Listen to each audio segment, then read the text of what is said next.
예수님이 약속하신 팔복은 충격적입니다.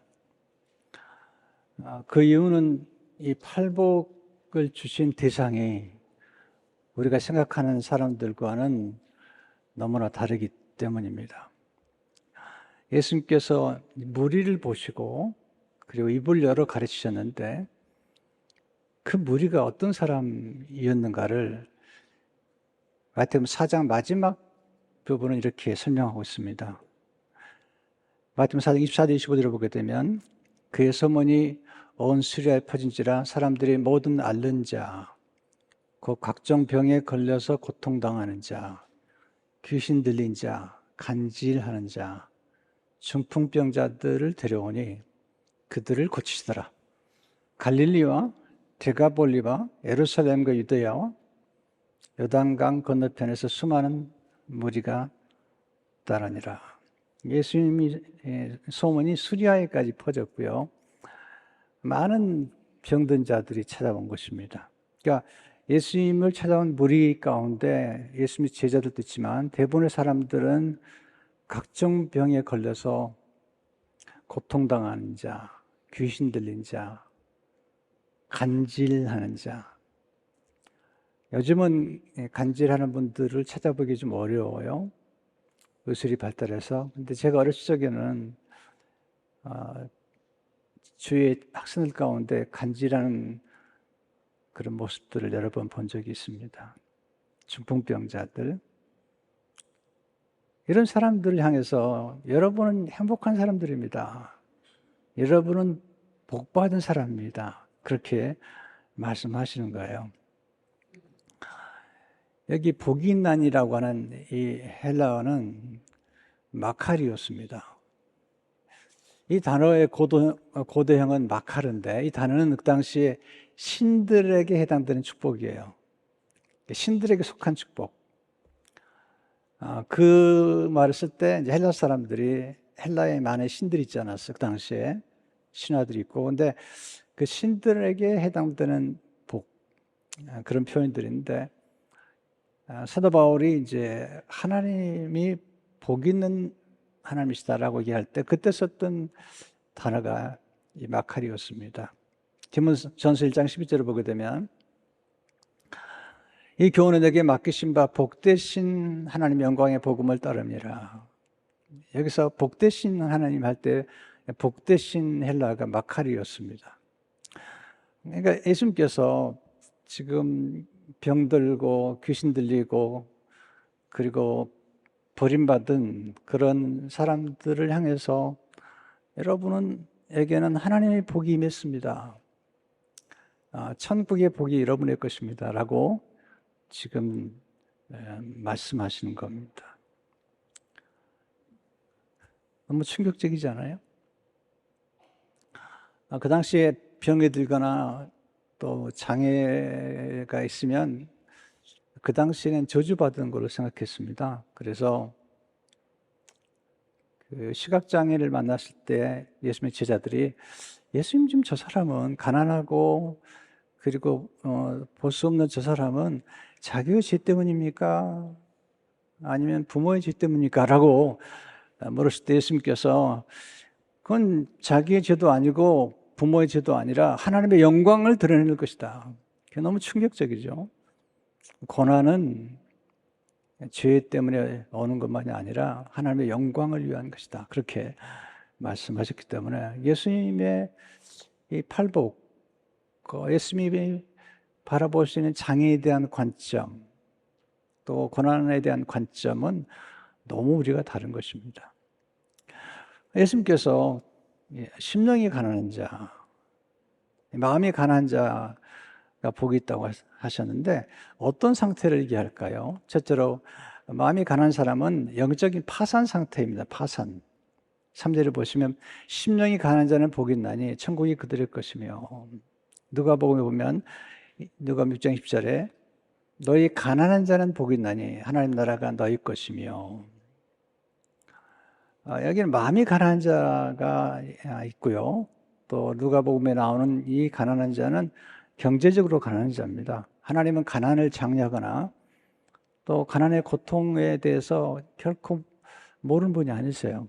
빚진 자의 고통을 아시고 환난 당한 자의 고통을 아십니다. 예수님 오신 가장 중요한 이유 중 하나는 가난한 자들에게 복음을 전하기 위한 거예요. 누가복음 4장 18절을 보게 되면 주의 성령이 내게 임하셨으니 이는 가난한 자에게 복음을 전하게 하시려고 내게 기름을 부으시고 나를 보내서 포로된 자에게 자유를, 눈먼 자에게 다시 보게 함을 전파하며 눌린 자를 자유롭게 하고 가난한 자에게 복음을 주신다.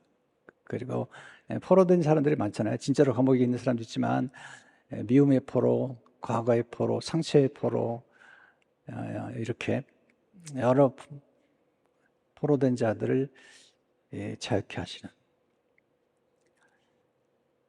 예수님과의 만남은 눈뜸이죠. 예수님을 만나면 눈뜸이다. 우리 인생에서 좋은 만남은 우리의 눈을 열어주는 눈뜸이죠. 눈뜸. 어떤 눈뜸일까요? 첫째로 마음이 가난한 사람은 자신의 처참한 모습에 눈을 뜬 사람입니다. 스스로가 나는 상당히 괜찮다고 생각하는 사람들은 사실 교회에 나오지 않습니다. 또 예수 믿지 않습니다. 많은 사람들이 스스로가 괜찮다고 착각하기 때문에 예수를 믿지 않아요. 예수님께서 라오디게 교회 성도들에게 책망하시죠. 요한계시록 3장 10절을 보게 되면 내가 말하길 나는 부자라 부여하여 부족한 것이 없다 하니 내 공고한 것과 가련한 것과 가난한 것과 눈먼 것과 벌거벗은 것을 알지 못하는도다. 스스로 부자라고 생각하는데 전혀 그렇지 않다는 거예요. 하나님이 볼 때는 정말 가련하고 가난한 사람이 오히려 부자인데 눈이 어두워 있는데 멋있는 옷을 입었다고 자랑하지만 그는 멋있지 않다는 거죠. 오히려 벌거벗은 모습이다. 그러니까 성경에서 하나님을 정말 만나게 되면 우리 자신의 진면모를 보게 됩니다. 이사야가 하나님을 만나고 고백한 고백이 이사야 6장 5절에 나오죠. 그때 내가 말하되 화로다 나여 망하게 되었도다. 나는 입술이 부정한 사람이요 나는 입술이 부정한 백성 중에 거주하면서 만군의 여호와의 신 왕을 비웠음이로다 하였더라. 철저한 자기 절망. 화로다 나는 망하게 되었도다. 그런데 하나님께서 이사야를 쓰세요. 이사야를 쓰세요. 베드로가 예수님을 만나고 눈이 열리니까 누가 5장 8절을 보게 되면 시몬 베드로가 이를 보고 예수의 무릎 아래 엎드려 이르되 주여 나를 떠나소서 나는 죄인이로소이다 하니 눈이 열렸습니다. 그때 눈이 열리면서 그는 예수님이 누구신가를 알게 되고 그 안에 천국이 임하는 것을 보게 됩니다. 바울도 자기가 선을 행하려고 하는데 안 되는 거예요. 선을 행하려는데 악을 행하는 거예요. 그래서 절망해요. 너무 크게 절망합니다. 로마 7장 25절에 보면 오라 나는 공고한 사람이로다. 7장 24절에 보시면 이 사망의 몸에서 누가 나를 건져내랴. 이게 이제 바울의 고백이죠. 근데 그때 천국이 열리죠. 그래서 25절에 보게 되면 우리 주 예수 그리스도로 말미암아 하나님께 감사하리로다. 바울이 자기 영의 아들 디모데에게 디모데 1장 15절에 이렇게 얘기하죠. 니보다 모든 사람이 받을 만한 이 말이야. 그리스도 예수께서 죄인을 구원하시려고 세상에 임하셨다 했도다. 죄인 중에 내가 괴순이라. 예수님은 의인을 필요로 하지 않아요. 예수님은 의인을 부르러 오신 게 아니에요. 예수님은 죄인을 부르러 오셨어요. 그러니까 스스로가 죄인이 아니라고 생각하면 예수님이 필요 없죠. 그러니까 우리 눈이 열려서 내가 죄인이라는 사실을 안다는 그건 정말 축복이라는 생각이죠. 두 번째, 마음이 가난한 사람은 벼랑 끝에 선 사람, 벼랑 끝에 선 사람. 메시지 성경, 유진 피터슨이 번역한 메시지 성경은 이렇게 번역했어요. 벼랑 끝에 서 있는 너희는 복이 있다. 내가 작아질수록 하나님과 그분의 다스림은 커진다. 여러분, 벼랑 끝에 서보세요. 벼랑 끝에 서보세요. 인생은 가끔 벼랑 끝에 설 때가 있죠. 이 벼랑 끝은 뭐냐면 인간으로는 절망의 상태입니다. 이건 돈으로도 안 되는 거고 인맥으로도 안 되는 거고 안 되는 거죠. 벼랑 끝. 근데 놀라운 것은 벼랑 끝에서 하나님은 일하세요. 내가 아무것도 스스로 할 수 없다고 생각하는 바로 그때 하나님 역사하세요.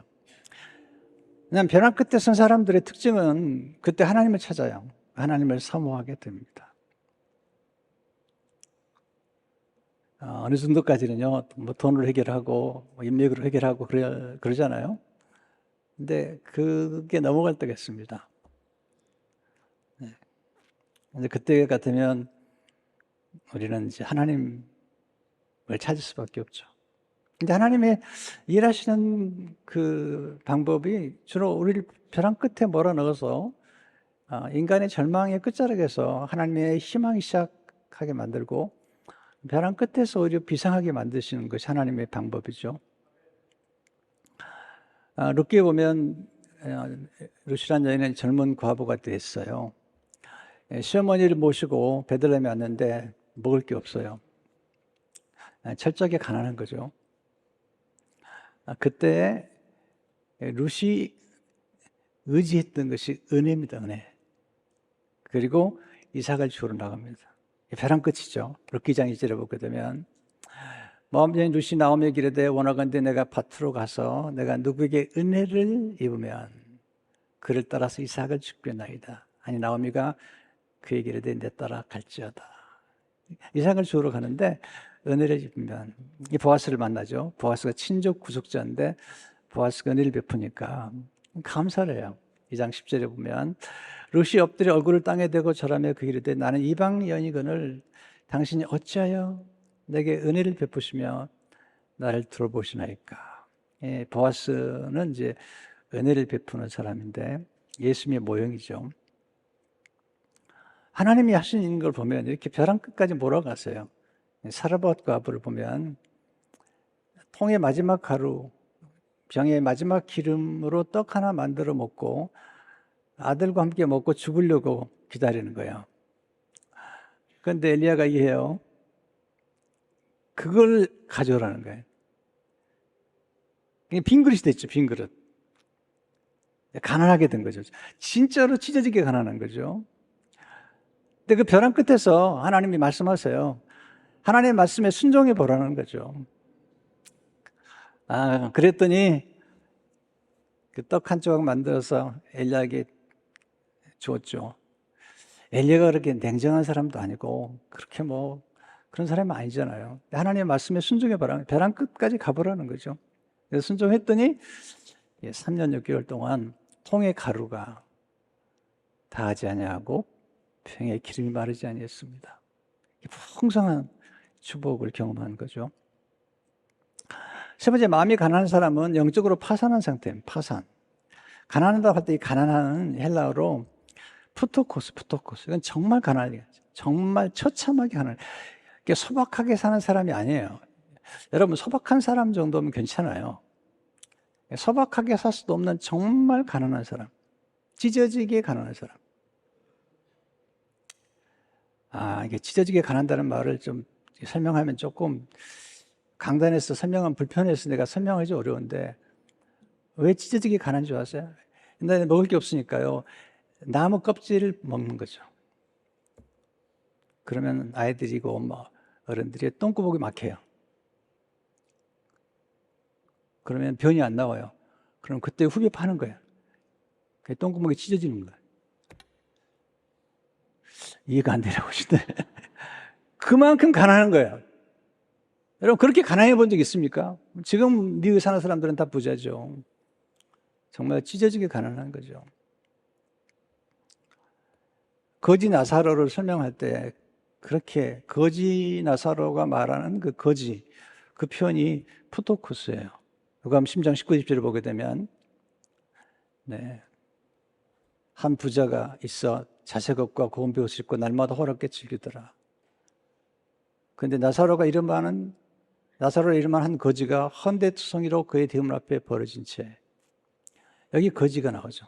이 거지란 말이 단어가 푸토코스입니다. 나중에 역전이 돼요.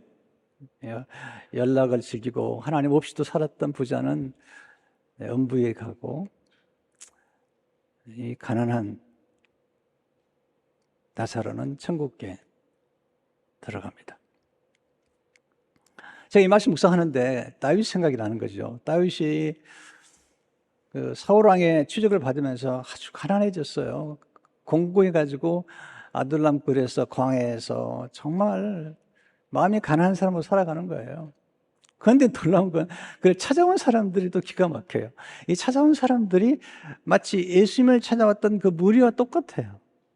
사무엘상 22장 1절을 보게 되면, 그러면 다윗이 그것을 떠나 아둘람 굴로 도망하며 그의 형제와 아버지의 온 집이 듣고 그리로 내려가서 그 길을 얻고 환난당한 모든 자와 빚진 모든 자와 마음이 원통한 자가 다 그 길을 모였고, 그런 그들의 의도를 되었는데 그와 함께한 자가 400명 가량이었더라. 여러분, 기가 막히잖아요. 이 사람들은 지금 뭐 이제 의지할 데가 없는 거예요. 환난당한 자, 빚진 모든 자. 여러분 빚져보셨죠? 정말 기가 막힙니다. 뱅크럽시, 파산, 기가 막히죠. 또 마음까지 원통해요. 마음에도 상처가 있어요. 다윗을 찾아왔는데 다윗이 그들을 위로해요. 다윗이 그들의 빚을 갚아줘요. 그리고 그들을 위대하게 만들어버려요. 이게 이제 하나님의 나라의 다윗 왕국은 나중에 예수님께서 이 땅에 오셔서 선포하는 천국의 하나의 모형이고, 다윗은 예수님의 모형이죠. 그래서 마태복음 1절을 보게 되면 아브라함과 다윗이 사던 예수 그리스도의 계보라. 이민 목회 42년째입니다. 근데 이민자들을 보면서 꽤 뭐 괜찮게 미국 오신 분도 계시지만 대부분은요, 원통한 자, 빚진 자, 가난한 자들입니다. 환난당하는 자들. 여러분, 한국에서 꽤 괜찮았으면 왜 미국 오겠어요? 네. 그것도 파라과이, 칠레, 브라질, 과테말라 이렇게 거쳐서 오는 분들 보세요. 이게 기가 막힌 겁니다. 네. 밤에 배 타고 오는 거에 몰래. 이게 진짜 기가 막힌 스토리죠. 그게 이민자들이죠. 그래서 이민자들을 섬기는 게 저긴 큰 감사예요, 감사. 왜냐하면 이민자들 보면 꼭 다 이런 분들 같아. 환난당한 자, 빚진 자, 원통한 자들이 다 모였어. 교회가 힘들어. 늘 교회 보시면 이렇게 원통한 자들이 많아가지고 그렇게. 네. 왜 그럴까? 네, 그럴 수밖에 없죠. 왜냐면 그러니까 한국 사람들은, 이민자들은 가는 곳마다 교회를 세우는 거예요. 근데 하나님께서 이민자들을 이제 1세대, 2세대 지나게 하면서 놀랍게 축복을 하시는 거예요. 치료하시고 축복하시고 세우시는 것을 보게 됩니다. 네 번째, 마음이 가난한 사람은 상한 심령으로 회개하는 사람이죠. 하나님은 상한 자를 고치신다. 예사야 61장 1절에 보면 나를 보내사 마음의 상한 자를 고치며. 상한 심령으로 회개하는 사람. 다윗이 죄를 범하고 진짜 마음이 가난해집니다. 하나님의 경고를 받고. 나중에 시편 50편 17절에 이렇게 얘기하죠. 하나님께서 구하신 제사는 상한 심령이라 하나님이여 상하고 통회하는 마음을 주께서 멸시하지 아니하시리이다. 세 번역에 조금 더 적나라해요. 하나님께서 원하시는 재물은 찢겨진 심령입니다. 오 하나님, 주님은 찢겨지고 짓밟힌 마음을 멸시하지 않으십니다. 하나님은 통회하는 심령을 돌봐주세요. 그때 우리 마음이 가난해지죠. 예사야 61장 2절에 보면 무릇 마음이 가난하고 심령에 통회하며 내 말을 듣고 떠는 자 그 사람은 내가 돌보려냐. 여러분, 이제 우리가 뭐 명예도 있고 돈도 있는 것 같고 뭐 괜찮은 것 같지만 정말 인생이 공고해지거나 어려우면요 다 소용이 없습니다. 네, 그게 아무런 소용이 없어요. 정말 그런 벼랑 끝에 한번 가보세요. 아무런 소용이 없어요. 근데 그때 가면요, 그때가 마음이 가난해지는 겁니다. 수술하러 갈 때, 네, 돌아올 것인가? 그럼 마음이 가난해지는 거죠. 돌아올 것인가? 물론 뭐 다 돌아오죠. 그렇지만 모르는 거죠.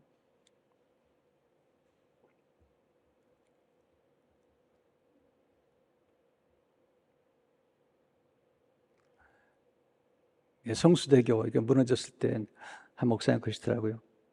항상 어머니한테 다녀오겠습니다. 그런데 다녀오겠습니다 말이 이제는 조심해야 되겠더래요. 다녀서 못 오더래요. 갔다가 못 오는 수가 있는 거죠. 근데 그때 우리 마음이 굉장히 가난해지죠. 근데 그때 우리 하나님을 의지하게 되고 하나님을 찾게 되는 거죠. 이게 이제 정말 축복이죠. 인생에서 하나님을 만나는 것보다 또 천국을 경험하는 것보다 더 좋은 건 없어요. 그런 사람들이 교회에 나온 거잖아요. 두 번째 천국은 겸손한 마음에 임하죠.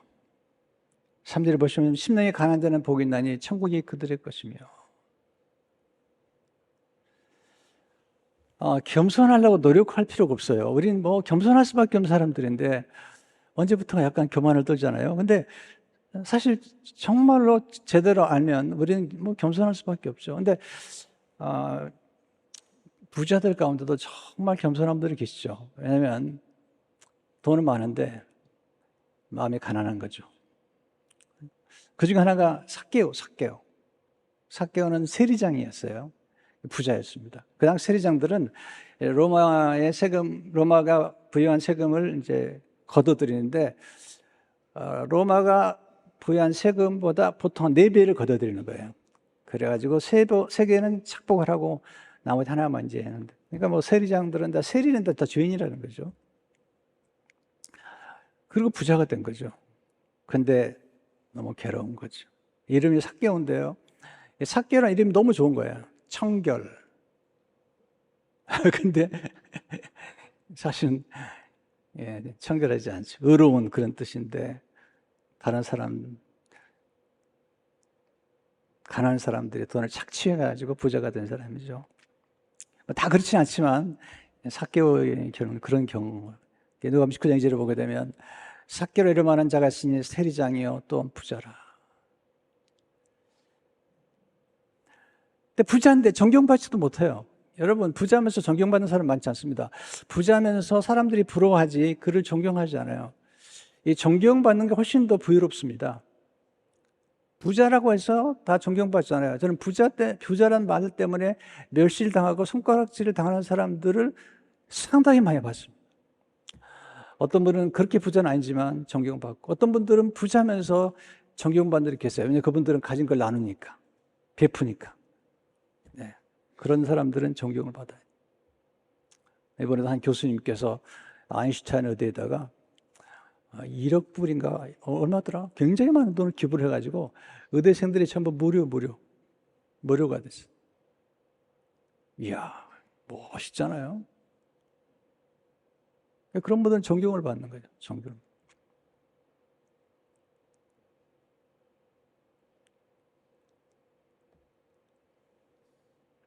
그렇지 않은 분이 많잖아요. 어제 보니까 쇼트에 보니까 그런 게 나오더라고요. 어떤 아버지가 너무 허탈해하는 거죠. 야, 이게 뭐냐 사는 게 말이지. 그러니까 아들이 들은데 큰 아들이 와가지고 아버지 정신 이상하기 전에 빨리 재산을 분할하십시오. 재산 분할하지 않으면 형제 싸웁니다. 그러면서 내가 누구한테 주겠냐고 두 아들한테 주려고 했는데 그렇게 말하니까 너무 기분이 나쁘고 인생이 허탈하다. 그런 쇼트가 있더라는 얘기예요. 근데 그런 일이 얼마나 많은지 몰라요. 우리나라에 지금 법정 싸움에 들어간 사람 가운데 그런 사람들이 너무 많은 거죠.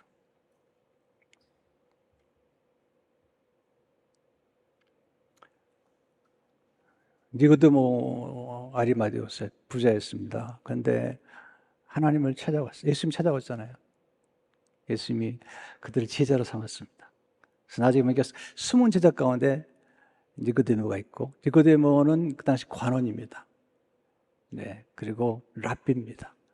그리고 부자입니다. 근데 마음이 가난해서 예수님께 찾아왔습니다. 교만한 사람은 스스로 자기가 괜찮아서 하나님 필요 없다고 생각하고 자기의 의를 자랑하는데, 하나님이 제일 싫어하는 게 뭐냐면 영적인 교만입니다. 또 도덕적인 교만, 자기는 꽤 괜찮은 사람이야. 그래서 정의 중독에 빠져가지고 모든 사람들을 정죄하고 자기만 의롭다고 생각하는 거죠. 예수님께서 바리새인과 세리의 기도에 대해서 얘기하시면서 이 바리새인은 얼마나 교만한지, 영적으로 교만한지, 그리고 세리가 얼마나 하나님 나라에 합당한 사람인지, 요한복음 18장 10절 14절 이렇게 말씀하시죠. 두 사람이 기도하러 성전에 올라가니 하나는 바리새인이요 하나는 세리라. 바리새인은 서서 따로 기도하여 이르되 하나님이여 나는 다른 사람들과 곧 토색 불이 가늠하는 자들과 같지 아니하고 이 세리와도 같지 아니함을 감사하나이다. 이래 두 번씩 금식하고 또 소득의 11조를 드리나이다 하고, 세리는 멀리 있어서 감히 눈을 들어 하늘을 쳐다보지도 못하고 다만 가슴을 치며 이르되 하나님이여 불쌍히 여겼어 나는 죄인으로서이다 하였느니라. 가슴을 치면서 내가 너희는 이제 저 바리새인이 아니고 이 사람이, 이 가슴을 치는 이 세리가 의롭다 하심을 받고 그의 집으로 내려가느니라. 그에게 천국이 있느니라. 무릇 자기를 높이는 자는 낮아지고 자기를 낮추는 자는 높아지리라 하시니라. 겸손한 사람은 자신을 낮춘 사람입니다. 겸손한 사람은 자신이 작다고 생각합니다. 겸손한 사람은 자신을 비운 사람입니다. 겸손한 사람은 자신이 소유한 모든 것이 자기의 것이 아니라 하나님의 소유임을 압니다. 그래서 집착하잖아요. 여러분, 이게 쉽지 않아요. 여러분, 조금만, 아직 가난한 사람들은 이거 생각하시죠. 조금만 갖게 되면 이게 잘 안 돼요. 다시 한번 읽어드릴게요. 겸손한 사람은 자신이 소유한 모든 것이 자기의 것이 하나님의 소유임을 안다는 거예요. 왜냐하면 겸손한 사람은 자신이 빈손으로 왔다가 빈손으로 돌아갈 것을 아는 거예요. 그래서 집착하잖아요. 많은 사람들이 이걸 몰라요. 이걸 망각해요. 근데 욥을 보세요. 욥은 모든 걸 잃어버렸어요. 하루아침에 재산 잃어버리고 자녀들 다 잃어버리고, 그리고 가장 마음에 안 드는 사람 하나만 남겨놨어요. 그의 아내. 근데 욥이 놀라운 고백을 해요. 주신이도 여호와시오 거둔이도 여호와시오. 내가 벌거벗은 몸으로 왔다가 벌거벗은 모습으로 가는 것이 당연하다. 이렇게 고백하고 이런 깨달음을 가진 사람이 얼마나 될까요? 한번 생각해 보세요. 우리가 다 벌거벗고 왔어요. 안 그래요? 그래서 와서 결혼도 하고 자식도 낳고. 내 거예요? 아니에요. 원래 내 게 없어요.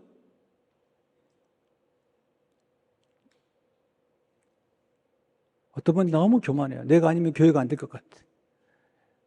내가 아니면 성가대가 안 된대. 내가 안 되면, 여러분, 그건 정말 교만한 생각이에요. 여러분, 걱정하지 마세요. 걱정하지 마세요. 우리 자녀들 때문에 걱정 많이 하시지만, 걱정하지 마세요. 물론, 자녀가 어려움을 당하는 걸 누가 좋아하겠습니까? 저도 좋아하지 않습니다. 그런데 폴 트루니 예측해 보게 되면 역사를 움직였던 예수관이나 지도자들 가운데 20에서 50% 가량, 네, 고아 아니면 홀 부모 아래서 성장한 사람들, 놀라워요. 탁월한 예술가들, 탁월한 지도자들 가운데는 홀 엄마나 홀 아빠 아래서 성장한 자녀들 또는 고아들.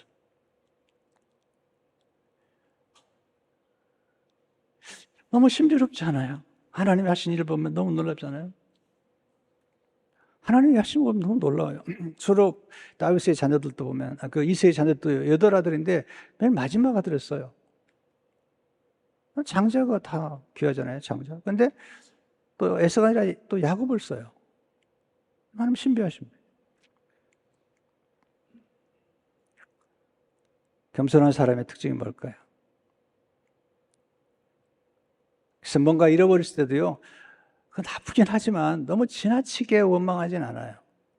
왜냐하면 사실 우리가 벌거벗고 왔다가 벌거벗고 가는 거거든요.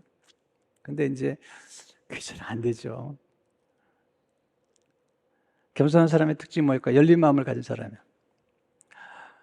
하나님의 도움을 받아요. 이게 기도예요, 기도. 기도하지 않은 분들을 보면요, 놀라워요. 도움이 필요 없는 것 같아요. 여러분, 하나님의 도움을 받아요. 또는 사람들의 도움도 받으셔야 돼요. 뭔가 어려우면 사람들이 물어도 보고, 또는 어떤 게 물질적 도움도 받을 수 있잖아요. 도움을 안 받으려고 하는 분이 계신데, 그것도 교만한 생각입니다. 어려울 때는 또 도움을 받아야죠. 제가 최근에 들은 얘기인데, 김혜자 배우 아시죠? 네, 제가 최고 좋아하는 배우예요. 그렇게 말고 계세요. 근데 그분이 참 훌륭한 점이 있어요. 그 다음에 배우 건데 김수미라는 배우 아세요? 요걸 아주 잘하시는 아주 훌륭한 분이죠. 근데 김수미 배우가 좀 예수 믿고 그렇게 간증을 하고 다녀요. 정말 감동적이에요. 근데 두 분의 우정이 대단해요. 우정이 대단해요. 나중에 한 번은 김혜자 씨가 들어보니까 김수미 씨가 아주 어려워서, 재정이 어려워가지고 아는 지인들한테 몇백씩 이렇게 돈을 빌리는 거예요. 그 얘기를 듣고 김혜자 씨가 불렀어요. 그러지 마라. 왜 몇백씩 부르고 그러나, 쪼잔하게. 그러면서 자기 통장을 도장과 함께 주면서 이거 써라. 못 갚아도 괜찮다. 여러분, 그럴 수 있어요? 저는 그런 생각이 들어요. 김혜자 씨가 그럴 수 있다는 것도 위대할 뿐 아니라 또 그런 친구가 있다는 것도 위대한 거예요. 그런 친구가 있다는 게 위대하네요. 내 거 다 가져가라. 그런 사랑할 수 있는 친구가 있다는 것도 정말 행복한 거죠. 제가 볼 때는요. 둘 다 행복하다, 내가 둘 다 행복하다.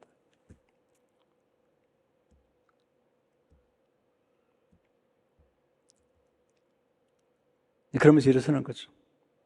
겸손한 사람은 잘 배워요. 잘 배워요. 교만한 사람은 잘 배우잖아요. 제가 디모데후서 6장 4절 보게 되면요, 그는 교만에 아무것도 하지 못하고. 교만한 사람들은 배우잖아요. 알지 못해요. 근데 교만한 사람 특징이 뭔지 아세요? 변론을 잘하면, 언쟁을 잘해요. 투기하고 분쟁하고 비방하고 악한 사람. 정말 많이 알면서 하면요, 많은 사람들은 말이 적어요. 말이 적어요. 그럴 수도 있지. 이해를. 근데 이 고집스러운 사람들 있잖아요. 논쟁하고 변론하고. 여러분, 겸손한 사람 말씀에 순종합니다. 자신의 한계를 압니다. 자신의 위치를 압니다. 자신의 어리석음을 압니다. 늘 낮은 데 말라고 그래요. 그러니까 평화로운 거죠. 겸손한 사람 환경을 초월해서 자족할 줄 알아요. 이게 중요한데, 과분해 할 줄 알아요. 과분해. 어떤 분은 과분해 할 줄 몰라요. 범사에 감사해야죠. 그래서 행복한 거죠. 하나님은 이 겸손한 자에게 은혜를 주시고 또 풍성한 축복을 주시죠. 야고보서 4장절을 보게 되면, 그러나 더 큰 은혜를 주시나니 그러므로 일렀을 때 하나님이 교만한 자를 물리치시고 겸손한 자에게 은혜를 주신다 하였느니라. 근데 교만한 사람의 특징이 뭐냐면 정의 중독이에요. 다 잘못됐대. 그래서 다 욕해. 대통령도 욕하고 총장도 욕하고 교회 목사들은 그럼 밥이고, 완전 밥이야, 밥. 그냥 막 욕하는 거예요. 자기 못하는 거예요. 정의 중독. 우리나라가 그래요. 정의 중독. 용서를 몰라. 우리 민족 용서를 몰라. 큰일 났어요. 교회도 용서를 몰라. 와, 큰일 났어요. 용서하는 것이 교회인데 교회도 용서를 몰라. 용서를 안 하려고 그래. 무서운 거예요. 정의 중독. 난 옳고 다 틀렸다.